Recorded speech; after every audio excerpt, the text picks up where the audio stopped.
Need to drill shelf holes accurately? Keep watching and I will show you a trick I use to do it.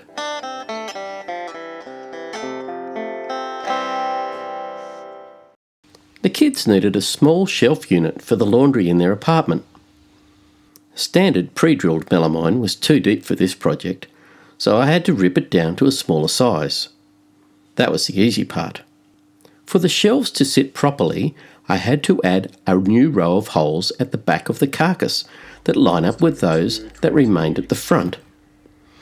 If you do a lot of these and have a fancy jig, then this isn't a problem. But for an occasional project, that is an expense I can't justify. So, I use a scrap of pre-drilled melamine. First, mark out where the first hole needs to go.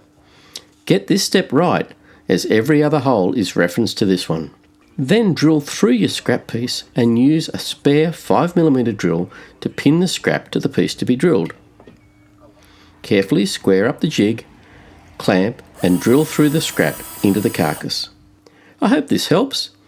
Don't forget to subscribe, hit the thumbs up or down, and have fun with your own projects. Bye for now.